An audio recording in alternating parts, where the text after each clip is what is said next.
Within the shadowy confines of the Bridgewater Triangle lies a cursed realm, a beacon for misery and despair. Here, the earth itself becomes a vessel for death and destruction, and whispers of supernatural magnetism taint the air. Ooh. This malevolent place, nestled in the heart of southeast Massachusetts, spans an area of some 200 miles, ensnaring those who dare to traverse its boundaries. Framed by the towns of Abington, Rehoboth, and Freetown, this land has long been veiled in an aura of malevolence and otherworldly forces. The devil's touch is said to linger here, leaving an indelible mark upon the landscape, forever intertwining it with darkness. Demon hand on my buttocks. That's where I like it. Here, time itself unravels, and the skies bear witness to unearthly crafts that defy explanations. UFOs soaring through the inky abyss, their origin obscured by darkness. Ooh. You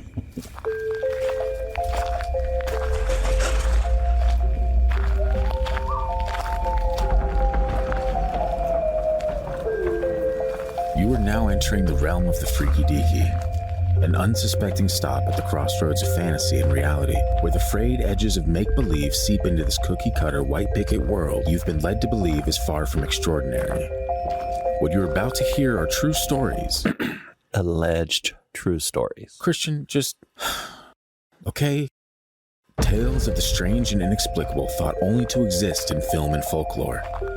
Although difficult to accept, we do not know everything about this reality, about time or space, what lies beneath the ocean's depths. And try though we might, the unchanging truth remains. There are some things we legitimately cannot explain logically.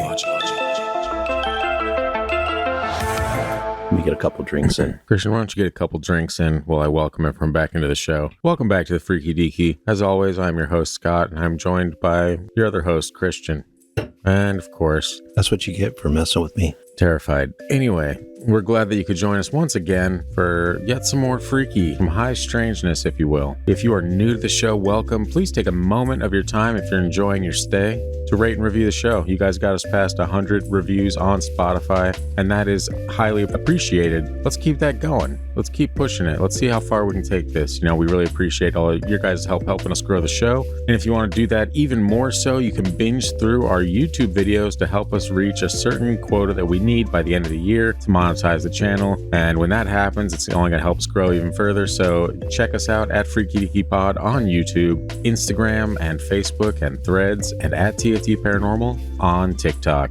If you have a story of your own that you would like to share with the show, send it into the gang at thefreakydeaky.com. If there's some information that you have on the Bridgewater Triangle, we want to hear that too. Feel free to comment wherever you're listening, give your thoughts, or join the Facebook group at Freaky Deaky Pod as well. And that's fairly new and it's kicking off. And when we're enjoying it, we're enjoying interacting with you guys a little more, talking to you guys. We always love hearing your stories and your takes and episode suggestions.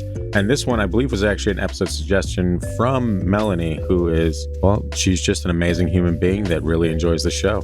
And that's all you need in life. She's all right. I'm just joking. And there you go. I'm just joking. Just kidding, Melanie. Uh-oh, canceled. It's fine. Ooh. Hot takes. Yeah. So I think that's pretty much it. Probably the final call to be in my mom's episode. If you want to have your dream interpreted, final call, leave a voicemail at 801-997-0051 with your creepiest dreams or nightmares and hear what a dream interpreter says about them. Isn't that amazing? I hope for a lot of nightmares. Me too. Wouldn't that be interesting? Like that we didn't have to live through it. We're just like, oh, I'm glad I didn't experience that.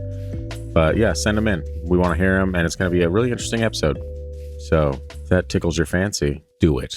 Okay, Palpatine. Let's get into the show, shall we? This might be the briefest intro of all time. And if I keep explaining how great it is, it's going to get longer. So Christian, let's dive in, shall we? So Scott, how familiar are you with the Bridgewater Triangle? Tasty. I feel like I have heard it thrown around many a time, and I've probably heard a handful of stories from the area, but I'm not actually too familiar on the lore or anything like that about it. So I'm kind of interested. I'm a little interested, I guess. I'll sit back and try to enjoy this. It's funny how many triangles there are in this world. Why do they keep making these places triangles? Yeah, add one more point. Let's make it a Bridgewater rectangle, huh? A parallelogram. The Bridgewater parallelogram. Have you heard about the Bridgewater Octagon? I love that place. It's like a UFC championship. It's brutal, man. Anyway, Let's get going. We're going to start with just the facts, ma'am. I'm going to tell you a little bit about the area. Located in southeastern Massachusetts. Christian, I think you're making this place up. Massachusetts? Is it Massachusetts? Yeah, something like that. Do you want to try again? No. Okay. I'll just make it worse. Now you give me a complex when you do stuff like that. Puts its hand on my butt.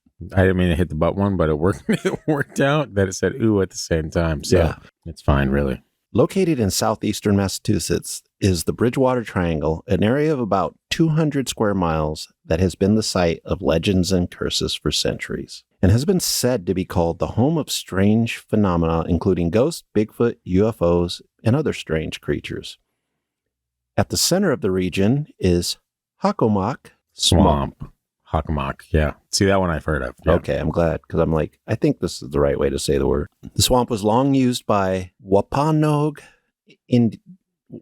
Wampanoag Indian tribe before European colonists arrived. We call them natives now, but okay. Canceled. I don't know what to say to that. Before them, other indigenous people are known to have lived in the area, as human artifacts have been discovered that date to 9,000 years old. From about 300 AD to colonial times, Native Americans, see how it switched there? I do, yeah. Depended on the swamp as an abundant source of game. These people revered the swamp for its bounty and used some of its areas for sacred burial grounds. The Wampanoag, I apologize if I can't say these names, but yeah, don't be one of those TikTok people that comments and says how disrespectful we're being because we can't pronounce things. I mean, some words are hard to pronounce. And also, if you do that, I will roast you into oblivion. So just keep that in mind. I can't even say alien beings anymore because of the way I pronounce that. Surprisingly, you actually did say beings. So you might be coming around. You've been practicing in the mirror. Yeah, just like, you can say beings. I have like an hour recording of me. It's like, when you write the sentences 100 times, that's just me saying that 100 times. That's true. So they both worshipped and feared the area as the chief deity of death and disease, called Hobomok, was said to dwell in the swamp. Among many Algonquin tribes, Hobomok was often destructive, evil, and usually in opposition to Kautantuik. Nailed it. The greater creator god. The Wampanoag people, I probably said it different each time, named the swamp Hockomock, meaning place where spirits dwell. Early English colonists called it Devil's Swamp. Of course they did. Wow. Because they considered the Native Americans heathens. Everything was the devil. Yeah, exactly. First recorded during colonial times, bizarre reports began to be told about the Triangle area, including giant snakes, my favorite, strange creatures, somewhat cool, ghosts, and missing people. Did you know that because of the Bridgewater Triangle, we got the missing kids on milk cartons? That's not true anyway. So that explains why I didn't know it, huh? Yeah. All right, moving on. Called an arrow, but, B-U-T-T. Butte?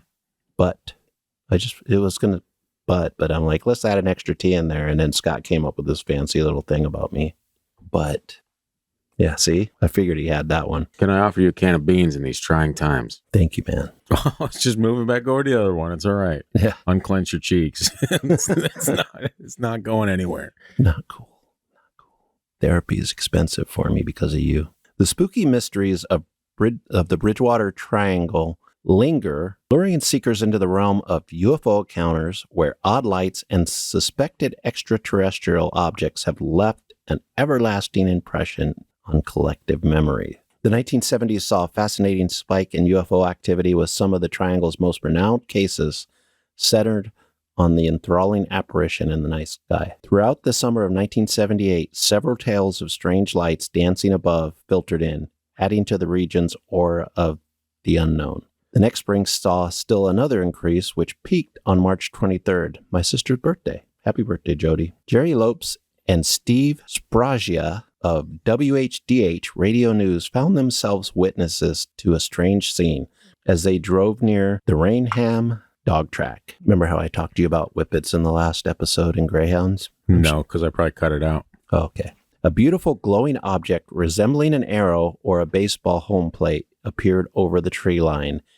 and grew in the size I said, if you build it, Yeah. they will come. And grew in size as it approached. First thing, it can't be the shape of an arrow or a home plate. Those are two different shapes. A really fat arrow. Yeah. Really fat head arrow. Yeah, it doesn't fly very far. The guy trying to pitch that as what it looked like. They're like, it's not working, guy. It wasn't an arrow. He's like, no, it was like like a fat head arrow, guys, right? I was like, look at Steve. He's such an idiot. Yeah. But that's a great band name. Look at Steve. He's such an idiot. That too. Hmm. Fat arrow. I don't know what that means. Okay. They were mesmerized when they noticed a string of lights and a sparkling line dangling from the gigantic ship, which was the width of 5 747 flights. Before departing into the huge space, the UFO hovered above a neighboring field, evidently surveying its surroundings. Decades later, these two men are still certain that what they witnessed that fateful night was out of this world, which is even more remarkable given Lope's Air Force experience. That is pretty remarkable. Yeah, so That's a little remarkable. just a little. That thing is huge, though. I don't know, 5 747s, huh? Those are big ass planes. I'm always amazed when I'm flying and my little 737's over there near a 747. You're like, Yeah. that's like twice the size of this. It makes you wonder how these things enter the atmosphere, right? Or if they're stored here, like if it is government projects, how they just appear there. Well, I guess if you can move space and time, which it seems like, then maybe moving this thing from underground to above ground would be pretty easy. Or you just store it underwater in the ocean. That's very true, Christian. Excellent point. Yeah, that's probably the easiest place, and probably the most likely. the cost is low. Mhm. And if somebody sees it, you're like, you were drunk on the ocean. Yeah. And the person goes, you're right, but I still saw it. You're right. Does that mean my eyes stopped working, pal? Yeah. Huh? This next one is sort of related to that. Okay. And I have basically telling some stories, but I also added some stories from people that were actually in the place. So perfectly round or not arrow shaped. Not arrow shaped, yeah. Strange encounters have occurred in the skies above Bridgewater Triangle. We already know that. After an unexplained power outage, guests at Rehoboth after an unexplained power outage, guests at a Rehoboth restaurant saw two huge, perfectly round circles imprinted in the mud behind the facility in 1973. The odd marks sparked speculation that a UFO had descended from the heavens. Strangely, nearly 3 decades earlier in 1942, Back in 1942. in 1942, local media reported on objects resembling parachutes landing into Freetown. Christian seems very bored of this part. Strangely, nearly 3 decades earlier in 1942, local media reported on objects resembling parachutes landing into Freetown Bush without any accompanying human forms. The police undertook extensive searches in response to other similar allegations from bewildered witnesses. Like now you kind of could see police investigating this stuff, but could you imagine like going back in the 40s and 50s and the police back then having to get called out to these kind of things? They're probably like, what the hell? Okay, let's do it. Let's see. And then this is why we beat. No, leave that part out. Were you going to put the minorities? Was that? I was going to just say the people. Oh, I wasn't going to pick it. I mean, pick it like what? The minorities, Christian? No. when you have to go out in the middle of the bush of Rehoboth, you're going to beat anybody that makes you go out there. The bush, you say? Ooh. Okay, next up, drums, chanting, and things that scream in the night. That's a no for me on both. Yeah, this one comes from Jabenoy. Of course. Who else? Not anyone but Jabenoy. Yep, related to Jamiroquai. Not really. Not even close. That was dumb. I'll leave it in. Yeah, I thank you. I grew up in New Bedford and would go hiking and spend the night out there in the Freetown State Forest, not very far from Profile Rock. My brother and I had experienced on more than one occasion things that were not explainable. This would have been between 1990 and 1999. We heard ritualistic drums and chanting one night. Another night, glowing orbs that we thought were other people carrying lanterns or high-powered flashlights. However, there were no people upon checking it out, and they just faded away before our eyes. Never mind the screams you would hear in the dead of the night carried by the darkness.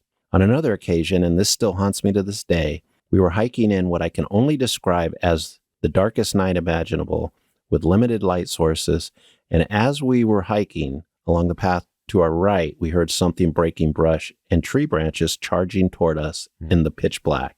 That is not a fun thing to experience, I imagine. Yeah, especially in a forest where there might be bears.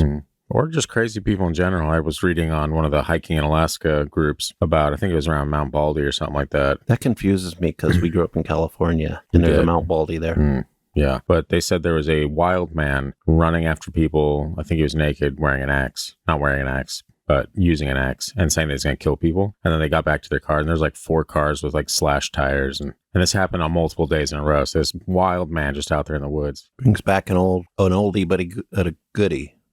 Meth. There you go. Yeah, we'll have to do an episode on wild people, like the wild man in the woods and shit like that. That's not like Bigfoot, but just like crazed human beings that went off the grid. That would be pretty. Nothing paranormal in it, but just maybe we'll do that for YouTube, because that's just creepy as hell. Yeah, that's almost scarier than paranormal. I think it is actually scarier than that. Yeah. Yeah. I can't close my eyes and this go away. That's right. He's still coming at me with an axe. Oh, now I lost a leg. Oh, yeah. Narrating the whole thing as it happens, too. Yeah. You're welcome. Whatever it was massive and heavy, and as it charged, it let out this otherworldly, demonic growl. That's the only way to describe it. I now live in Seattle, Washington, and I am 37 and an avid hiker, and I've heard everything from cougars, elk, caribou, wolves, and bears, pretty much most big game. And this was none of those. My brother with a baseball bat in hand charged the woodline, swinging and yelling. And just like that, the night fell dead silent. Not a cricket, not a sound, just the sound of our hearts beating in our chests. Creepy. Yeah, probably a bear, though. Oh, really? Or a Bigfoot. Or a big barefoot. Yeah, you don't hear about those too often, do you? No. That's what happens when you get a Bigfoot and a sow paired up together. They make a big barefoot. Ooh. Christian, I'm tired of your perverted ways. I'm sorry. It's just the way I am. I'm a Christian. Puts its hand on my butt. I feel like that's part of a song. Yeah, that'll be just right before the drop. Puts its hand on my butt. Puts its hand. Pew, pew, pew, pew, pew. No, it's fine. Yeah. People can play the rest of that out in their own minds. Yes. Okay, so moving on. So before even considering the otherworldly, the woodland region can be considered to have clearly bad connections, according to academics such as Christopher Balzano and Tim Weisberg. I had some friends back home that had really bad connections too. Did you? I'm sorry. It's okay. You need a hug? No. Do you need a hand on your butt? No. Okay, good. I had to think about that one for a second. I'm like, So Tim Weisberg is a Massachusetts-based paranormal researcher and Frightening South Coast radio host. They talk about the disproportionate level of criminal activity in the forest may even be directly tied to Bridgewater Triangle's larger otherworldly vibe, which Weisberg describes as a darker area. After all, the woodland has long been associated with ghostly sightings and other paranormal events, particularly those of menacing kind. A spectral guy was observed hovering, moving like he was sprinting a few inches off the ground before disappearing before witnesses' eyes. According to one account linked to a rugged and scenic trail named the Breakneck Trail, he said he saw on the edge of my seat right here, Christian. I don't know how else to say it. What did he see? Damn it! It's sexy. He saw a shirtless, shoeless, maybe Native American. Ooh. A longtime resident in the region claims seeing a similar apparition 1.5 miles away on an unpaved road at the visitor's car park off Slab Bridge Road. Another shirtless and shoeless Native American guy vanished into oblivion, this time in the frigid depths of winter, leaving the witness in amazement at the light blue aura she had seen around him. Eerily, a ghost light is similar to a Native American tale in which people who die at the hands of the fabled hair-covered Pukwudgie reappear as spheres of light. The old Pukwudgies. Yeah. So, I'm pretty sure you never heard of Pukwudgie. I've heard of Pukwudgies. Have you? Yeah. I have not. Wow, Christian. Wow. So, and for anybody that hasn't, according to the Wampanoag people who live in southeastern Massachusetts and have a 227-acre reservation in the forest, these creatures are little yet violent, resembling conventional European images of a gnarled forest imp, but with ashen or blue-gray skin. Pukwudgies are said to have a stronger than usual link to the Freetown State Forest for some unknown reason. Not only that, but victims of this 2-foot-tall, trollish creature, which is supposed to be many, are said to be locked under its control for eternity by manifesting one of its chained soul lights. Sounds like the Stephen King from It, the lights that you see. There you go. The Pukwudgie aims to hypnotize fresh victims, unwary hikers, and trappers who are tempted to stroll into bogs, quicksand, and over cliff edges by the glow of the light. Indigenous communities, particularly the Wampanoag, have a troubled connection with the Freetown State Forest, according to local academics. Despite the fact that the area is used for annual ceremonies and key meetings, residents have come out to claim to experiencing a strong presence of ghosts in the woodland. One local youngster quoted Christopher Balzano's 2008 book on the area. Its stories went so far as to declare that the forest has such an eerie aura that you just want to turn back and leave. It was not a place where the adolescent felt ease. So not great. Yeah. I kind of want to go Pukwudgie hunting. Well, we can make that happen, guys. All you got to do is binge through the entire YouTube catalog, start bringing in some money to this show, and guess what? Christian's Pukwudgie hunting. That, in and of itself, would be worth it. Totally worth it. So a lot of times people in the area hear the disembodied voices or they feel like they're being watched. Very true. Perhaps the most distressing sensation described from the forest is that linked with Asinet Ledge, an 80-foot-high sheer granite wall that slopes down into a pool of water. The ledge has a long and terrible history, having been linked to numerous incidents of persons committing, during the 17th century. Yeah. Several Native American warriors are said to have jumped from it rather than die at the hands of the Puritans. Later, a young woman who was prevented from seeing her sweetheart chose the cliff over a life without love. Then in recent decades, there have been numerous reports of persons falling or deciding to jump from the woodland to the edge of the cliff. Those who have hiked to the natural location have even described being overwhelmed by an overwhelming desire to leap as they step out upon the ledge. The old call of the void. Yep. Yeah, you ever see those, sometimes people take those really pretty pictures of somebody sitting up on one rock, and I'm like, nope. It's all perspective too. Most of the time there's rocks underneath it. They just don't get those. I've seen videos of people making those where it's they make it look like it's a cliff, but honestly that cliff is above another series of rocks. So even if they fell, they'd probably hurt, but they'd be all right. Either way, that's just if anybody there are a couple people that would do that. That's me with all the skyscraper runner dudes that film themselves free climbing skyscrapers. Hey, stop it. Yeah. Okay, you're giving me anxiety. I can't even watch this. Those who have managed to resist have gone on to talk of seeing a spectral lady in white, presumably the doomed lover. And phantom warriors hurling themselves over the rocky edge, evidently encouraging them to do the same. It is also rumored that the Pukwudgie uses the ledge as a hunting ground, with tourists claiming to have been physically attacked at the place on rare occasions.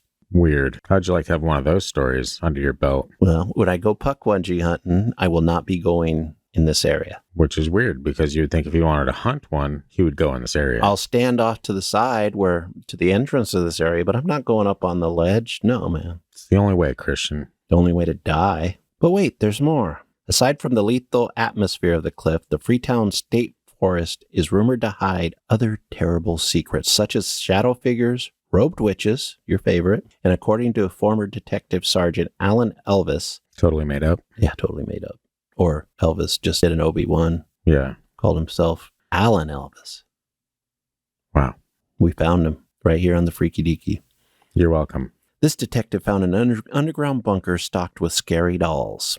Without even looking into the full extent of the forest, 40 in reputation, one quickly gets the impression that, like the rest of the triangular region, it is a highly paranormally active location. Why would you want to store creepy dolls in an underground bunker?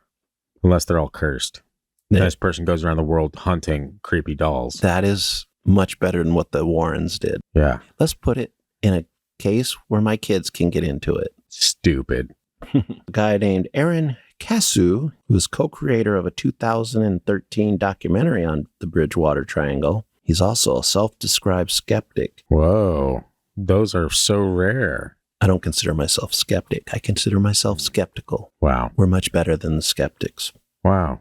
Deceived everyone the entirety of the show. Yeah. Who knew? He's a skeptic despite covering the triangle's paranormal phenomenon fairly in his film. So skeptics can't be fair. Is that what this person's saying? Sounds like. And it's true. I mean, sometimes it is. He's more interested in the region's history and true crime components. During an interview, he indicated that Bridgewater Triangle does not necessarily contain any more paranormal activity than any other 200-mile area if subjected to the same level of investigation. The Freetown State Forest, on the other hand, was a magnet for darkness, particularly of the criminal variety, given the seemingly infinite record of not only illegal activity, but crimes of the worst and most horrific kind linked to the 5,000-acre area. Maybe that's part of the reason it's so creepy there is because the energy is so bad. Could be. All the crime and crazy shit that went down created this imprint on the land. There was I believe it's... Man Who Had a Dog? Bingo? Yeah. Not surprising, since I've heard that song a million times lately. In an attempt to explain why this is the case, researchers like Christopher Balzano have proposed that negative energy can cause not only unpleasant hauntings and monster encounters, but also all sorts of negative human activities. And one of the few legitimate, I guess you'd call it a devil-worshipping cult, I think is from nearby in Fall River. There's your devil worship. But there is no devil, Christian. So what's that about? I mean, there doesn't have to be a devil to have a devil-worshipping cult. I guess that's probably how you feel about all religion, isn't it? No. Again, that's for Freaky Deaky After Dark when we get there. Ooh. All right, this next one's from XXX Soul Reavers XXX. Triple X. You know what movie he liked. In the chilling spring of 1976, the quiet town of Abington was plunged into darkness as a malevolent presence swept through its rural residential area. Surrounded in the depths of a dense... Christian, what were you surrounded by? I was surrounded by a dense swamp that stretched over 100 acres. A monstrous throat-eating canine rumored to be bulletproof emerged from the shadows. Dread engulfed the south shore as whispers of the beast's savagery spread like sinister fog. The gruesome tale of how the hound tore the throats from two defenseless ponies, cunningly entrapping them with methodical precision, sent shivers down the spines of locals. Bound to trees, the hapless creatures had no escape from the gnashing jaws of this abhorrent creature. The terror intensified. Actually, since I didn't put it in here, but these two ponies, they're tied up to a tree, and this black dog or evil dog chased them around the tree, so they got wrapped up so close they were just tied to the tree. Yeah. Wow. And then it did its stuff. Then the terror intensified with the chilling news when the chilling news surfaced that not only one but two town officials had attempted to confront the unholy creature, firing bullets with trembling hands, but much to their dismay, the maleficent creature defied the laws of fate, eluding the path of projectiles. Gross. Descended like a relentless storm upon the town, suffocating hope and sanity in its wake. That's not what you want. No. This haunting event was forever etched into the annals of darkness, inscribed as the Black Dog of Abington, and it's in the legendary chronicles of the Bridgewater Triangle, a realm where you can tell this guy wants to be a writer. The enigmas and malevolence intertwine in a dance of nightmares. Dance of Nightmares, I would have gone with something else, but... Dance of Dragons? I wouldn't have... Christian... A gruesome discovery unveiled the creature's macabre. Macabre. I know. I think they in England they say macabre. I don't think so. I'm pretty sure I've heard British people be like, it's so macabre. That sounded more like a rich, blonde, white lady from, the Hamptons, but... Yeah, I listened to a whole, a audiobook by Neil Gaiman. And he kept saying macabre. And that's how I used to say it. And then I heard people say macabre. And I'm like, oh, it must be macabre. And then I was like, wait, are they shortening it? Yeah, I don't know. It doesn't. So anyway, we're going to go with macabre because that's what we all go with normally in this country, at least. In unity, we say it. Macabre. Yep. Guess it was just me. Macabre for the U.S., same as not using the metric system. Wow. Christian always finds a way to bring it back to the metric system. It bugs me. As a firefighter named Philip Kane stumbled upon the grotesque scene, his young daughter, Carol, unveiled the horror that had unfolded in their backyard. The ponies, Jojo and Peekaboo, lay lifeless, Oh, no. their throats ravished by the gargantuan hound. A hound. Hound. Nothing but a hound dog. Yes. A vision of terror drenched in blood. With courage mixed with terror, Philip Kane confronted the beast, wielding a desperate baseball bat in hand. But the dog, immense in foreboding, was not easily deterred. Even the piercing crack of a pistol shot missed its mark, allowing the infernal creature to vanish into the murky abyss of the adjacent thicket and swamp. Wow. You got to wet your whistle because... But... I didn't want to scroll to find it, so I just went with but. Folks, for some reason, this episode and last week's are all about butts. I'm trying to make out. I mean, it's a butt thing. I'm definitely trying to make out. A day later, Officer Frank Curran tracked the malevolent hound to the desolate Summer Street railroad tracks. Bloodstained and maleficent, he already said that. The creature walked in with an unholy aura. Be weird if it walked in with a holy aura. Yeah, that would be scary. But even when the officer's aim seemed true, we found out he was a stormtrooper. Wow. That part I had. Did you? That wasn't actually part of the story? Yeah. Interesting. His bullet betrayed him, missing its intended mark. The monster escaping once more, leaving behind another trail of terror and bewilderment. The beans might come. Damn it. That wasn't the right one. They might. So rumors of the black dog sightings proliferated like phantoms in the night. Panic and paranoia gripped the hearts of residents as every shadow seemed to conceal the ominous canine. From the streets to ice cream stands, from the woods to apartments, the malignant presence was seemingly omnipresent. To the window, to the wall. With all the people, tall and small. Wow. Nope. Thought you were actually going to get the reference, but it's okay. I thought you might have learned since the video we did. What was it? To the window, to the wall. I'm just going to leave you hanging on that. You'll get it at some point. Will I? It might be a while. Okay. Unless someone comments the rest of that phrase, but... Please comment. Save me the work. Calls flooded the Abington Police Department, drowning them in over 1,000 pleas for protection and sightings of the creature. Oh no, it's got Christian. Damn. Wow. You ever just it's not like a tickle. It's like almost like something like a pinprick in the back of your throat. Now my eyes are watering. It's a sad story. It is. I'm verklempt. Armed with rifles, police escorted school children no longer safe in the daylight, fearing the darkness that stalked their town. Kane, caught in the web of this ominous affair, later became a reluctant expert on the creature. From neighboring towns to his own, he searched relentlessly for any hint of the abomination that had claimed his daughter's innocent little ponies. Yet with every lead, the beast remained elusive. Eventually, the beast just stopped coming around and just disappeared. What do you think? Got bored. He's like, I'm tired of these people. Yeah, he's like, ponies aren't really my thing. I need a fresh start. I've had a rough go at this town. It's funny that, the way they make it sound like this dog was huge. Maybe a wolf, a dog man, maybe a demon. What do you think? I mean, we've done a story on a large wolf attack, right? Yes, we have. I think if that's possible, then this is possible. Yeah. We're going to Maroon Tiefling, and he talks about a spirit named George. I'm already bored by this. A spirit named George? They couldn't... this is... A spirit named George. George was a popular name up until recently. It needs to have the fire of, like, Cthulhu. You know what I mean? Like, there's a certain power that name holds. And if you say the spirit... George? No, Cthulhu. Would you name your kid Cthulhu? No, but I wouldn't name him George. Hey, my grandpa's name was George. And I bet he resented that. His name was George Partridge. Now, tell me, Christian, did he or did he not have pear trees? Okay. He had a partridge in a pear tree, so there you go. Actually, did he no, ever live in a pear tree? Because that'd be even more fascinating. Yeah, he didn't have a pear tree. He had a house built in one, but and then he was the partridge. He was born in a pear tree. Wow. Yeah. Wow. And then eventually he grew up and had a musical family. Wow. Not really. Different partridge. Really? Yeah. We figured.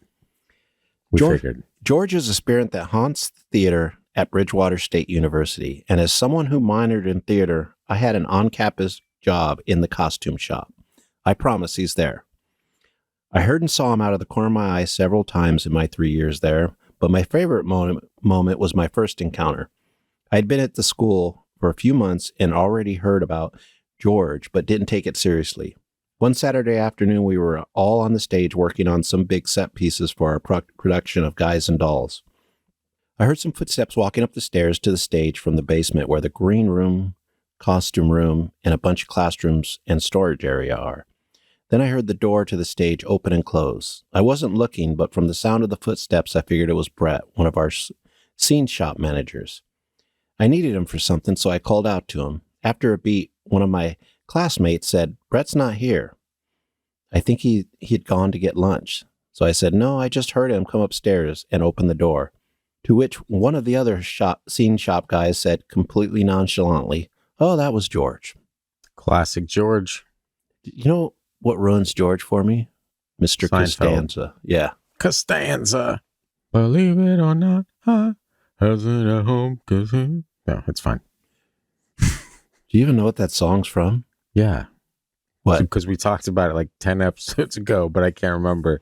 The Greatest American Hero. The Greatest American Hero. Yeah, I remember it being a dumbass name. It was a dumbass show. Classic. Yeah. Okay, this one's from Antisocial Blogger. Aren't all bloggers antisocial bloggers? Possibly. I was born and raised in Fall River and still live here. Never heard about the Bridgewater Triangle until 5 years ago, but have seen things over the years. I used to travel Route 24, Fall River and Tauntaun every night for years, working second shift. When I saw Tauntaun, I immediately... It was like he traveled to Fall River on a Tauntaun? Interesting. Yeah. Did he have to cut it open to stay warm? That's what I was thinking. I'm like...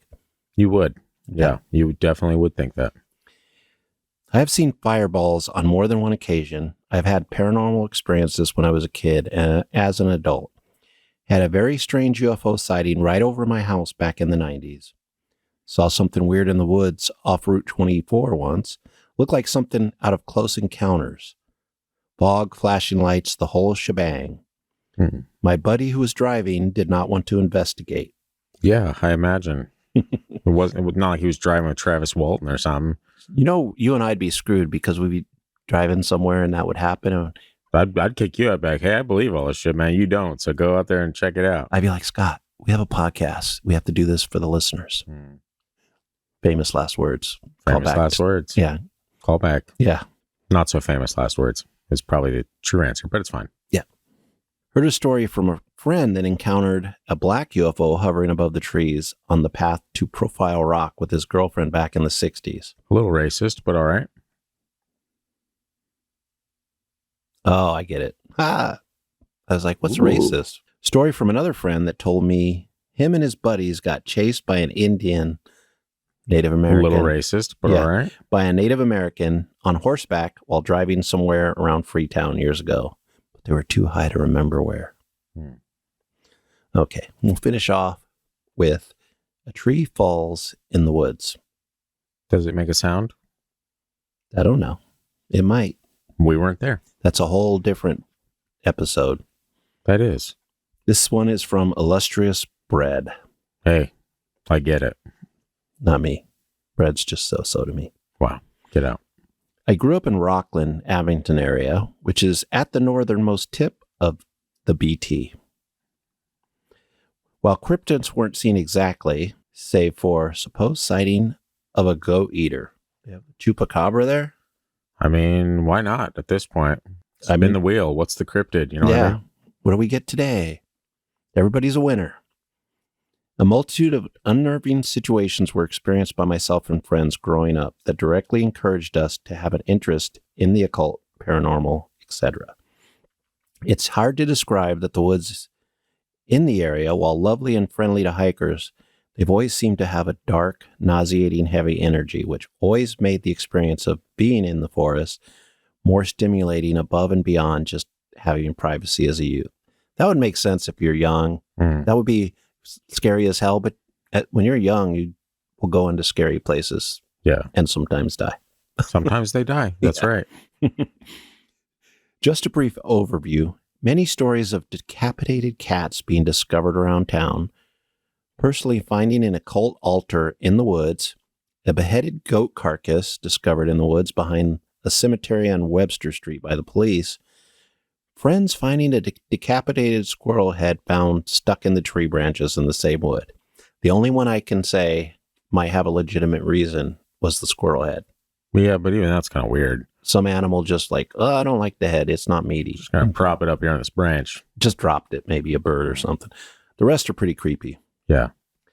All indicating active occult activity or one or more sick individuals. And I'll have to look it up, but I think there is a big story about the cult there in Fall River. A lot of weird, creepy cult shit happens in the woods too, so not surprising. Yeah. An odd experience of being in the woods and feeling unnerved as hell to the point where a friend and I booked it out of there on our bikes, only to hear lightning crack and have a very large, very old, healthy, and full-grown tree fall behind us directly along the path toward us. Weird. To where the treetop missed my friend by about 5 feet, dramatically blocking our re-entrance. A few seconds earlier, and we would have been struck by a random falling tree. If this experience wasn't preceded by that feeling of substantial dread, I would have thought it was a massive freak occurrence. But honest to God, we felt we needed to get out of there ASAP. And we weren't in the woods spooking ourselves out. We were just having lighthearted conversations when that feeling washed over us.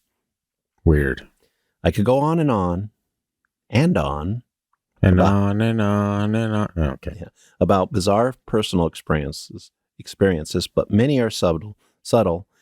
Feelings of dread, hearing voices, music, those aren't really subtle. Maybe the dread is, but hearing voices and music. Just a few things to note about the area. It's suspected it's being used for, or formerly used for, occult purposes. There's an airbase close by that has been linked to suspicious aerial activity. And also, the area has a bizarre history that I'm a bit familiar with, as I spent an entire summer poring over old 19th century news archives. Wow. That exciting I don't think, summer, pal. Yeah, that I don't think are now available to the public. This was in the 90s. I know for an absolute fact that there are mass unmarked graves in the area, that many roads are paved over graves in which headstones were simply moved, etc., etc. Yeah, I mean, that alone would be enough for some creepy shit to happen, you know? Yeah, that's so weird. It's strange to think that has happened all over the country, probably all over the world. Yeah, probably all over the universe. True facts. Other things like nature, perhaps interesting to some, King Philip's War as well. Lots of strange, dark local history there. Who knows? I'm not crazy about the paranormal, but I suspect that occult or rituals have been performed in the area. King Philip's War, I think, King Philip was the leader of the tribe, and they kind of went against the settlers. Mm. You know, another strange occurrence that happened there was the Lizzie Borden murders. That is definitely a strange one. Yeah. So it's a creepy area. Yeah. That I totally want to go. And we will. That's a place in America. It's a lot easier to travel to. So, and it's in an area that's not super expensive, I imagine, right? Yeah. If we go at the right time, we can catch a couple hockey games in the area. There you go. Yeah. And that whole... In that hole? You're right. That whole area is spooky as hell. Exactly. I mean, that whole part of the country. Yeah. All the way down to Florida. All the way down to Florida. What do you think? Bridgewater Triangle winner? I think so, yeah. And it's not even... We should also say, this episode's a little shorter this week because of time constraints. And my wife is going away for the night. She's leaving our son for the first time ever. He's just going to hang out at the house by himself. Just kidding, I'll be there. And so we're kind of juggling a bunch of stuff. So essentially, it's a little shorter than usual. And Melanie, I'm sorry, you're probably going to be very upset, especially because this is an episode that you wanted us to do. And now we not only didn't make it longer like you enjoy, we made it shorter. And that's ironic and kind of funny. But maybe we'll do part 2 at some point. If there's stuff we missed, send it in. And we'll cover that in the next part. There was a lot going on in this area, so we will probably have to visit the triangle again. Yeah. Christian, is there one thing that you've taken away from looking into the Bridgewater Triangle outside of, everything is interesting. You know what I mean? Obviously, ghosts are real. What'd you think when you found that out? Ooh. Spooky. No. Yeah. What do you think, Christian? I agree.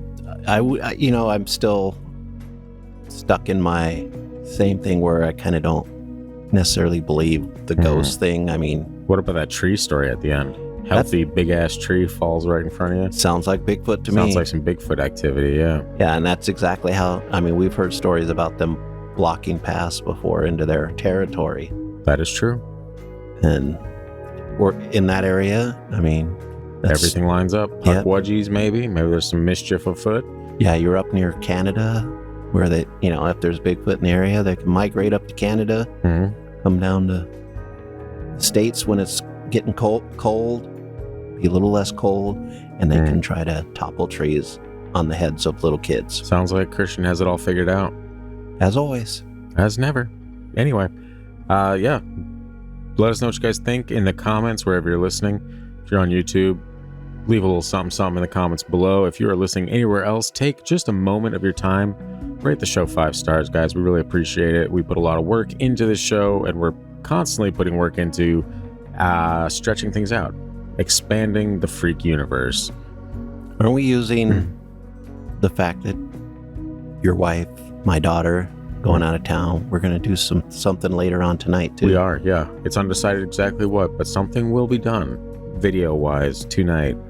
So, and I'm currently editing certain videos and whatnot that'll probably be out by the time this happens, hopefully. What the hell was that? I have no idea. I thought it was maybe China coming in to yell at us for taking too long. And with that, follow us on social media at Freaky I know, that was scary. I was like too fast. I was like, slow down, mouth. At Freaky Deaky Pod on Instagram, Facebook, Threads, YouTube, and at TFT Paranormal on TikTok. If you have a story of your own, send it into the gang at thefreakydeaky.com. We love hearing from you guys, and we hope you have a fantastic week ahead, friends. In the meantime, stay freaky. Is that a demon standing behind you?